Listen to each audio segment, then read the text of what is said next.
अस्सलाम वालेकुम जी। मेरा नाम है आसिफ नवाज़ और आप देख रहे हैं आपका अपना प्यारा YouTube channel I am teacher. आप हमारे इस चैनल को अपने यूट्यूब के सर्च बार पर जाके @IMTeacher33 लिख कर भी सर्च कर सकते हैं। तो आज का जो हमारा टॉपिक है वो है MGT 211 और उसका लेक्चर नंबर 2 है। लेक्चर नंबर 2 में हम ऑर्गेनाइजेशनल बाउंड्रीज़ और इन्वायरमेंट के बारे में पढ़ेंगे। तो इससे पहले अगर आपने हमारा ये चैनल सब्सक्राइब नहीं किया तो जल्दी से सब्सक्राइब कर दें और साथ लगे बेल आइकॉन को भी प्रेस कर दें ताकि आने वाली नई तमाम वीडियोस और लेक्चर आप तक आसानी से पहुंच सकें। चलें जी, अपने टॉपिक की तरफ बढ़ते हैं और हमारा जो फर्स्ट टॉपिक है वो ऑर्गेनाइजेशनल बाउंड्रीज़ और इन्वायरमेंट्स है। तो ये ऑर्गेनाइजेशनल बाउंड्रीज और इन्वायरमेंट्स बिजनेस के लिहाज से जितना भी हमारे पास बिजनेस है वो एक्सटर्नल इन्वायरमेंट पर जो है डिपेंड करता है। ठीक है, जितने भी हमारे पास बिजनेसेस होते हैं, चाहे वो साइज़ उनका छोटा हो या बड़ा हो, चाहे उनकी लोकेशन कम हो या बड़ी हो, चाहे उनका कोई भी मिशन हो, ठीक है, अंदरूनी तौर पर अंदरूनी जो इसका एनवायरनमेंट है वो उसे कम अफेक्ट करेगा, बल्कि बैरूनी जो एनवायरनमेंट है वो लार्जर स्केल पर, एक बड़े स्केल पर उसे इफ़ेक्ट करता है। ठीक है जी, लाजमी इफ़ेक्ट करता है। फ़र्ज़ करें अगर आपने दुकान डाली है और या फिर आपने कोई भी कारोबार शुरू किया है, इंपोर्ट या एक्सपोर्ट वाला, या फिर कोई भी आपने शॉप डाली है, तो आप देखेंगे कि लोगों की नीड क्या है। तो लोग जो है वो बाहर से ही आते हैं ना, या वो एक्सटर्नल इन्वायरमेंट में आते हैं। तो आप देखेंगे कि इस आबादी में, इस लोकेशन में मैंने जो अपना बिज़नेस खोलना है, तो इस आबादी में इस जगह में किस तरह के लोग पाए जाते हैं, या फीमेल्स हैं या मेल्स हैं, जेंडर पर भी डिपेंड करता है। इसके अलावा आपको जो है ना वहाँ की ज़रूरियात के मुताबिक जो है ना वो बिज़नेस खोलना डिपेंड करता है। तो इस तरह से जो एक्सटर्नल इन्वायरमेंट है आपके बिज़नेस पे बहुत ज़्यादा इफ़ेक्ट करता है जी। ठीक है जी, नेक्स्ट हम देखते हैं। नेक्स्ट हम बात करें तो यहाँ पर कुछ बाउंड्रीज़ हैं, जो है ना वो बाउंड्रीज़ हैं और इनकी टाइप्स भी हैं। अगर हम एक्सटर्नल एनवायरनमेंट पर कोई बिज़नेस शुरू करना चाहते हैं तो उसमें बाउंड्रीज़ भी आती हैं और टाइप्स भी आती हैं, उनकी तरफ देख लेते हैं। सबसे पहले ऑर्गेनाइजेशनल जो बाउंड्री है वो आती है, फिर हमारे पास जो मल्टीपल इन्वायरमेंट्स वो आते हैं। ऑर्गेनाइजेशनल बाउंड्रीज़ क्या हैं? वो लिमिट्स हैं किसी भी बिज़नेस को ऑर्गेनाइज़ करने के लिए। यानी आपने जो बिज़नेस को ऑर्गेनाइज़ करना है तो उसमें कोई ना कोई बाउंड्रीज़ होंगी, उनमें कोई ना कोई लिमिट्स होंगी। उन लिमिट्स में रह के आपने अपना बिज़नेस का प्लान बनाना है, बिज़नेस का स्ट्रक्चर बनाना है। यानी आप अपना कोई बिज़नेस शुरू करना चाहते हैं तो सबसे पहले उसकी लिमिटेड देखेंगे, लिमिट्स देखेंगे। यानी अगर आप आज ये काम शुरू कर रहे हैं तो कल को वो बिज़नेस की डिमांड होगी कि नहीं होगी, क्या उनका कोई चीज़ रिप्लेस तो नहीं कर लेगी। फ़र्ज़ करें जैसे लोग टाइप राइटर्स बनते थे और वो टाइप राइटर्स जो है ना वो बनते थे और बहुत ज़्यादा उनकी जो है ना वो वैल्यू थी। हर जगह आपको टाइप राइटर ही नज़र आता था, हर तरफ आपको टाइप राइटर ही नज़र आता था। लेकिन जब आया कंप्यूटर तो कंप्यूटर ने टाइप राइटर्स को जो है ना वो प्लेस करना शुरू कर दिया। ठीक है, लोग पेजेस में लिखवाने की बजाय जो है ना वो कंप्यूटर पे लिखना शुरू हो गए, खुद प्रिंट करना शुरू हो गए। तो इस तरह से वो अब कहीं कहीं पर होता है जो हमें टाइप राइटर नज़र आता है, नहीं तो उनकी जगह हमें कंप्यूटर रिप्लेस हुआ नज़र आता है। इसी तरह और भी ऐसे बिजनेसेस हैं कि जो 5-6 साल बाद ख़त्म होना, आहिस्ता आहिस्ता ख़त्म होना शुरू हो जाते हैं। तो कुछ बाउंड्रीज होती हैं बिज़नेस शुरू करने का, उसे ऑर्गेनाइज करने का, आपने हर तरह से उसका लिहाज रखना पड़ता है। जैसे कि आपको उसके लॉज का भी ध्यान रखना पड़ता है। जैसे उम्र, इसमें हमारे पास एज का लॉ आ जाता है कि हमारे पास जो एज होनी चाहिए वो ये एज होनी चाहिए, यानी 16 साल से ऊपर ऊपर बच्चे इस इन्वायरमेंट में काम कर सकते हैं। तो आपने उस तरह का बिज़नेस बनाना है ताकि उसमें जो यंगर एज के बच्चे हैं जो 16 साल से ऊपर हैं वो काम कर सकें। ठीक है जी, तो इस तरह से ऑर्गेनाइजेशनल बाउंड्रीज़ पाई जाती हैं बिज़नेस इन्वायरमेंट में। उसके अलावा मल्टीपल इन्वायरमेंट, मल्टीपल इन्वायरमेंट से मुराद है कि एक जो आपने बिज़नेस शुरू किया है उसको ये भी ध्यान रखा जाए कि वो मल्टीपल इन्वायरमेंट्स में भी चलाया जा सकता है। यानी वो बिज़नेस फ़ॉरेन में भी चलाया जा सकता है, वो पाकिस्तान में चलाया जाता है, कहीं भी चलाया जा सकता है। आप उस बिज़नेस को एक्सपेंड कर सकते हैं, मल्टीपल इन्वायरमेंट्स में लेके जा सकते हैं, मुख्तलिफ मतलब इस तरह का बिज़नेस बनाएं कि अगर आप यहाँ से बिज़नेस दूसरी ब्रांच उसकी एक और ब्रांच खोलना चाहते हैं किसी दूसरे शहर में, तो उस इन्वायरमेंट को भी सूट करे। अगर तीसरे शहर में खोलना चाहते हैं तो तीसरे शहर का जो इन्वायरमेंट होगा वो मुख्तलिफ होगा, लेकिन आपने जो बिज़नेस शुरू किया है उसका भी जो, जैसे स्वीट्स की दुकान है, यहाँ आप स्वीट की शॉप डालते हैं, आपकी एक शॉप मेन लाहौर में है, फिर आप क्या करते हैं उसे लेके जाते हैं कहीं दूर दराज में, ठीक है, आप कहेंगे कि मैंने इसकी ब्रांच लेके जानी है ज़फ़रवाल में, तो आप क्या करेंगे कि आप स्वीट्स अब हर जगह चलती हैं लेकिन इन दोनों शहरों का इन्वायरमेंट डिफरेंट है, तो आपने बिज़नेस में ये भी ध्यान रखना होता है कि हम बिज़नेस जो है वो मुख्तलिफ इन्वायरमेंट्स में चला सकें। नेक्स्ट चलते हैं जी अपनी नेक्स्ट स्लाइड की तरफ। तो इसमें जो इकोनॉमिक इन्वायरमेंट्स है उनके बारे में बात करते हैं। तो इन इकोनॉमिक इन्वायरमेंट्स क्या है? Condition of the economic system in which organisation operate. कहता है कि इकोनॉमिक इन्वायरमेंट्स वो हैं कि जिसमें रहते हुए ऑर्गेनाइजेशन क्या करती है, ऑपरेट करती है। जितनी भी ऑर्गेनाइजेशन है वो अपना काम करती हैं कि इस इकनॉमी के लिहाज से हमने अपना काम चलाना है। जैसे इकोनॉमिक ग्रोथ आ जाती है, उसमें पहला जो फैक्टर है इकोनॉमिक ग्रोथ आ जाती है कि अब हम बिज़नेस शुरू कर रहे हैं तो इकॉनमी डाउन होगी या अप होगी। इकॉनमी ग्रोथ में भी ना कुछ टाइप्स आ जाती हैं, जैसे सबसे पहले aggregate output and standard output living. इसमें क्या होता है कि सबसे पहले आता है bicycle cycle, business cycle. Business cycle में ये होता है कि आपका जो बिजनेस है वो कभी कभार अप डाउन्स आने हैं उसमें, कभी कभार जो है ना वो आपका बिजनेस बढ़ जाना है, कभी कम हो जाना है, तो इस तरह की वैल्यूज़ उसमें आती जाती हैं। फिर एग्रीगेट आउटपुट्स, यानी आपने जो बिज़नेस लिया है उसका जो है ना आउटपुट क्या निकलेगा। फिर स्टैंडर्ड ऑफ लाइफ, यानी जिस जगह आपने अपना जो बिज़नेस खोला है उसमें रहने की जो स्टैंडर्ड है, उसमें रहने के जो स्टैंडर्ड्स हैं वो कैसे हैं, ठीक है। इसके अलावा ग्रोथ नेशनल प्रोडक्ट्स और ग्रॉस नेशनल प्रोडक्ट्स और ग्रॉस डोमेस्टिक प्रोडक्ट्स, ये दोनों अलग टर्म्स हैं। ग्रोस नेशनल प्रोडक्ट्स वो हैं कि आप ऐसे प्रोडक्ट्स बनाते हैं जो नेशनल तौर पर एक कौमी तौर पर जो है ना आप बेच सकते हैं। और ग्रोस डोमेस्टिक प्रोडक्ट्स वो हैं जो आप घरेलू जो ऐसी गुड्स या ऐसी थिंग जो आप घरेलू यूज़ के लिए या आम जो है ना आप कह सकते हैं गांव में रहते हुए काम करते हैं, ठीक है, तो वो क्या होता है ग्रोस डोमेस्टिक। या फिर आप जो सोसाइटी के लिए है उसके लिए बनाते हैं gross domestic products. Real growth rate में आपके पास जो इकॉनमी होती है उसकी जो रियल ग्रोथ आ जाती है। फिर जीडीपी पर कैपिटा के लिहाज से जितनी आपकी जीडीपी बनती है और उसको कहते हैं फिर रियल जीडीपी। फिर परचेसिंग पावर पैरिटी, ये आपने पॉइंट्स जहन में रखनी है, इनको याद करने की ज़रूरत नहीं। प्रोडक्टिविटी क्या होता है? प्रोडक्टिविटी में आपके पास बैलेंस ऑफ ट्रेड आ जाता है, ट्रेड सरप्लस आ जाता है, ट्रेड डिफ्लिक्ट आ जाता है और नेशनल डेप्ट आ जाता है। नेक्स्ट हम चलते हैं जी अपनी अगली स्लाइड पर। तो अगली स्लाइड पर हमारे पास इकोनॉमिक स्टेबिलिटी आ जाती है। इकोनॉमिक स्टेबिलिटी जो है ना दो तरह से इसको हम देख सकते हैं। फिर सबसे पहले आता है इन्फ्लेशन। इन्फ्लेशन का मतलब होता है फैलना। अगर आपकी इकोनॉमी फैल रही है यानी आपकी इकोनॉमी इंक्रीज हो रही है तो आपकी इकोनॉमी जो है ना इकोनॉमिक हालत कंडीशन जो है वो सेफ है, वो अच्छी है। लेकिन अगर उसमें अनएम्प्लॉयमेंट आ जाती है तो जाहिर सी बात है जितनी ज़्यादा अनएम्प्लॉयमेंट होगी इकॉनमी उतनी ज़्यादा नीचे गिरेगी। फिर मैनेजिंग इकॉनमी में हमारे पास फिस्कल पॉलिसीज़ आ जाता है।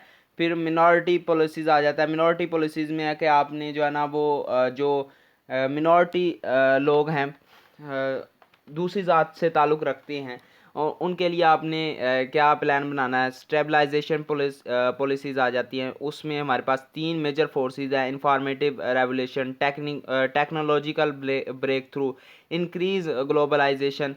इसके अलावा हमारे पास प्रोजेक्टेड ट्रेंड्स एंड पैटर्न आ जाते हैं। प्रोजेक्टेड ट्रेंड्स एंड पैटर्न्स वो हैं जो हम प्रोजेक्ट बनाते हैं। अब ट्रेंड्स के मुताबिक जो हमारे पास ट्रेंड चल रहा है उसके मुताबिक हम बिज़नेस शुरू करते हैं और किस पैटर्न से चल रहा है उसके मुताबिक हम देखते हैं। नेक्स्ट देखते हैं जी हमारे पास डेमोग्राफिक इन्वायरमेंट आ जाता है। तो डेमोग्राफिक इन्वायरमेंट हमारे पास क्या है? The demographic environment refer to population characteristic that can be affect an organisation performance.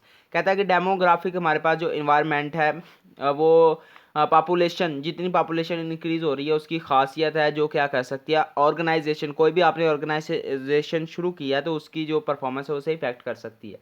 सबसे पहले क्या आता है, these characteristic include age, gender, education, income and ethnicity. मतलब कि ये जो आप ऑर्गेनाइजेशन बना रहे हैं, जैसे मैं पहले भी बता चुका था कि आप जो भी बिजनेस शुरू करते हैं उस पर जो इफेक्ट करती है वो एज करती है कि इस एज वाले बंदे यहाँ पर काम कर सकते हैं कि नहीं। जेंडर, आप जिस लिहाज से आप अपना बिजनेस शुरू कर रहे हैं, यानी फीमेल के लिहाज से आप प्रोडक्ट्स बना रहे हैं, कॉस्मेटिक्स बना रहे हैं, तो आपको उस तरह से बिजनेस को भी देखना पड़ता है कि आप जिस जगह बिजनेस शुरू कर रहे हैं वहाँ फीमेल्स ज़्यादा हैं या मेल्स ज़्यादा हैं। फिर एजुकेशन, लोगों अब जो एजुकेशनल इन्वायरमेंट है उसमें प्रोडक्ट्स लोग और तरह के थोड़े से यूज़ करते हैं, थोड़ा डिफरेंट लाइफस्टाइल होता है। और जो अन एजुकेशनल इन्वायरमेंट्स है उसमें थोड़ा जो लाइफस्टाइल होता है वो डिफरेंट होता है। तो आपको दोनों चीज़ों को जहन में रखना पड़ेगा। इनकम के लोगों की इनकम कितनी है। अब एक गांव है, वहाँ पर लोग जो है ना बहुत कम पैसा कमाते हैं और वहाँ आप ला के महंगे महंगे प्रोडक्ट रखते हैं, तो आपका बिजनेस कैसा चलेगा। आप इनकम के लिहाज से भी देखते हैं कि लोगों की इनकम कितनी है। Next, the age structure of a population can influence consumer preferences and work force availability. यानी ये वही बात आती है कि एज जो स्ट्रक्चर होता है, आपने देखना है कि इस एनवायरनमेंट में किस एज के बंदे हैं, उस एज के मुताबिक आपने देखना है कि जो कंज्यूमर होगा उसकी इन्फ्लुएंस कैसी होगी। ठीक है जी, बिजनेस शुरू करने में। फिर हमारे पास जेंडर डिफरेंसेस आ जाते हैं, ये भी मैं आपको बता चुका हूँ। फिर हमारे पास जो है ना दी लेवल ऑफ एजुकेशन आ जाता है। जो लेवल है ना एजुकेशन का वो भी बहुत ज़्यादा आपकी डिमांड को, आपके प्रोडक्ट की डिमांड को बहुत ज़्यादा इफेक्ट करता है। तो उम्मीद है डेमोग्राफिक आपको समझ आ गया होगा। फिर पॉलिटिकल एंड लीगल इन्वायरमेंट के बारे में हम बात करते हैं। तो the political and legal environment refer to laws, regulations and political factors that can affect an organisation. ये जितने भी कानून बनाए जाते हैं लॉज के लिहाज से, कि फिर रेगुलेशन के लिहाज से, फिर पॉलिटिकल फैक्टर्स, जितने भी अवामिल असरअंदाज होते हैं हमारे ऑर्गेनाइजेशनल ऑपरेशंस पर, उसे हम पॉलिटिकल एंड लीगल इन्वायरमेंट्स कहते हैं। लॉज, जितने भी लॉज बनाए जाते हैं कि इस लॉ में रह के आपने ये प्रोडक्ट बनाना है। रेगुलेशन मतलब कि आपको हर तरह से रेगुलेट करना पड़ता है अपने प्रोडक्ट्स को। इसके अलावा पॉलिटिकल फैक्टर्स भी उसमें आ जाते हैं, उनको भी आपको देखना पड़ता है। सबसे पहले देखते हैं political factor include government policy, stability and ideology. कहता है कि जो हमारे पास पॉलिटिकल फैक्टर्स होते हैं वो इंक्लूड होते हैं गवर्नमेंट की जो पॉलिसी बनती है, फिर हमारे पास स्टेबिलिटी होती है, फिर हमारे पास आइडियोलॉजी, यानी और जिस लिहाज से जो हमारे पास नज़रियात होते हैं उसके मुताबिक आपने बिजनेस चलाना है। फिर हमारे पास legal factor include laws and regulation that govern business operation such as labour laws, tax policies and intellectual property laws. कहता है कि आपको लीगल फैक्टर में ये आ जाता है कि जो कानूनी मामले होते हैं उनमें जो चीज़ें आ जाती हैं वो हमारे पास लेबर लॉज, यानी लेबर के लिए जो लॉज बनाए गए हैं कि उनके हकूक़ का कैसे ख्याल रखना है। फिर हमारे पास जो टैक्सेस आपने पे करने हैं। फिर हमारे पास इंटेलेक्चुअल जितनी भी प्रॉपर्टीज़ होती हैं लॉज की, आपको सबको ध्यान में रख के जितना भी बिज़नेस शुरू करना है आपको इन चीज़ों को ध्यान में रखना पड़ेगा कि ये हमें दुश्वारी पेश आनी है बिज़नेस शुरू करने। फिर हमारे पास compliance with laws and regulation is important for organization to avoid penalties and maintain ethical standards. कहता है कि इन चीज़ों को कंप्लीट करते हुए जितने भी लॉज हैं और रेगुलेशंस हैं, इन सब को ध्यान में रखते हुए, मद्देनज़र रखते हुए कोई भी ऑर्गेनाइजेशन है, कोई भी बिजनेस है, वो पेनल्टीज़ को अवॉइड कर सकता है। हमारे पास जो है ना एथिकल जितने भी स्टैंडर्ड्स हैं उनको मेंटेन कर सकता है। फिर नेक्स्ट हमारे पास आ जाता है changes in political and legal factor can affect an organisation operations and require adjustment to business strategy. आपने ये भी याद रखना है कि पॉलिटिकल और जो लीगल फैक्टर वो भी चेंज हो सकते हैं। यानी जैसे हमारे पास इलेक्शंस होते हैं तो नई हुकूमत आती है तो उसकी पॉलिसीज़ नहीं होंगी। तो जब भी आपने बिज़नेस शुरू करना है तो आपने ये भी ध्यान रखना है कि कल को अगर कोई नई हुकूमत आती है तो उसकी पॉलिसीज़ अलग होंगी, उसके टैक्सेस बढ़ेंगे या कम होंगे। तो आपने इन चीज़ों को भी जहन में रखना है और फिर लाज बनाने हैं। नेक्स्ट हम देखते हैं जी। नेक्स्ट हमारे पास आता है दी टेक्निकल इन्वायरमेंट। टेक्नोलॉजिकल इन्वायरमेंट क्या है? Technology has a variety of meanings but as applied to the environment of business is generally include always by which firms creative value for their constituents। कहता है कि technologically वैसे तो उसका different तरह के मीनिंग है, लेकिन जब आप एक इन्वायरमेंट पे अप्लाई करते हैं बिजनेस के लिए तो वो जनरली आमतौर पर इंक्लूड होती है कि आप किस तरह से अपने कॉन्स्टिट्यूएंट्स के लिए एक वैल्यूएबल जो तरीके हैं ना ईजाद करते हैं। ठीक है जी, टेक्निकली सोच के प्रोडक्ट एंड सर्विसेज टेक्नोलॉजीज़, फिर हमारे पास आ जाता है बिजनेस प्रोसेस टेक्नोलॉजीज़, फिर हमारे पास आ जाता है इंटरप्राइज रिसोर्स प्लानिंग। तो आगे हमारे पास सोशियो कल्चर इन्वायरमेंट आ जाता है। तो हमारे पास ये कल्चर कौन सा refer to shared beliefs values attitude customs behaviours of a society that can affect an organisation performance. कहता है कि ऐसी जो बिलीव्स है, जैसे हमारे पास कुछ सोसाइटीज़ ऐसी होती हैं जो क्रिश्चियंस होती हैं या फिर दूसरी तरह की हिंदूज़ वगैरह, तो आपको इन सोसाइटी को भी आपने ध्यान से रखना है। उनका रिवाज क्या है, उनके बिहेवियर क्या है, उनके एटीट्यूड क्या है। यानी आप कोई रिवाज है बसंत वगैरह, वो कोई कस्टम रिवाज है, कोई कस्टम है वो इस मुल्क में लागू होता है कि नहीं, या वो मनाया जाता है कि नहीं, वो लीगल है कि नहीं, और उस लिहाज से भी आप प्रोडक्ट वगैरह रखते हैं। जैसे ईद हमारे पास यहाँ एक रिवाज है, ये हमारा मतलब कि एक रिवाज भी आप कह सकते हैं, वैसे तो ये दीन का हिस्सा है, लेकिन आप उसके मुताबिक प्रोडक्ट्स बनाते हैं। ठीक है जी, आप उसके मुताबिक बिजनेस चलाते हैं। तो इन चीज़ों को आपको इन्वायरमेंट के लिहाज से भी चलना पड़ता है, और इसके अलावा आप कह सकते हैं कि मजहबी लिहाज से भी आपको चलना पड़ता है हर तरह से। Changes in socio culture factors and influence consumer, जो अपने कंज्यूम करता है और उसको जो डिमांड्स होती हैं किसी भी प्रोडक्ट की या सर्विस की, वो इन चीज़ों को लाजमी जहन में रखता है कि इनमें चेंज आ सकते हैं कि नहीं आ सकते। An organisation's ability to adapt to socio culture changes can be important for its success. कहता है कि जो ऑर्गेनाइजेशन होती है उसमें ये एबिलिटी होनी चाहिए कि वो अडेप्ट कर सके, कि हमारे पास हो सकता है कि सोशो कल्चर में कोई ना कोई चेंज आ जाए, तो वो उसकी सक्सेस का एक बहुत बड़ा हिस्सा बन सकते हैं। फिर हमारे पास ethical consideration related to the social and cultural issues can impact on the organization reputation and consumer loyalty. कहता है कि हमारे पास जो एथिकल कंसिडरेशन है कि एथिकल्स को जहन में रखना है, सोशल और कल्चरल जो इश्यूज़ हैं तमाम इशू को अपने जहन में रखना है, वो बहुत ज़्यादा इम्पैक्ट करेंगे इसकी जो जो ऑर्गेनाइजेशन आपने बनाई होती है उसकी रेपुटेशन को। तो जी नेक्स्ट हम नेचुरल इन्वायरमेंट पे चलते हैं। तो natural environment refer to physical environments and resources that can affect and.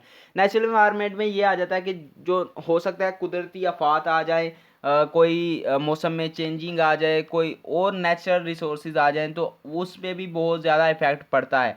जैसे कि हमारे पास कोई आफत आ जाए तो हो सकता है कई बिल्डिंग गिरें, उनका नुकसान हो, लेकिन ये भी तो देखें एक बिल्डर होता है जिसने बिल्डिंग बनानी होती है, उसका फ़ायदा हो।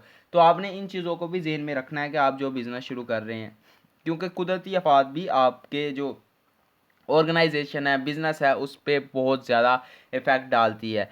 तो यहाँ पर organisation can reduce their environmental impact by adopting sustainable practices and implementing environment management systems. कहता है कि इन चीज़ों को ध्यान में रखते हुए और इन चीज़ों को मैनेज करते हुए और तमाम प्रैक्टिसेस को ध्यान में रखते हुए वो आराम से इन चीज़ों को जो इम्पैक्ट होता है किसी भी इन्वायरमेंट का उसे रिड्यूस कर सकते हैं।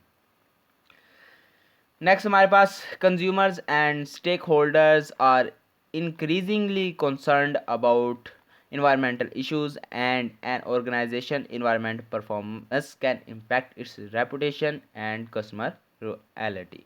वही चीज़ आ जाती है जी।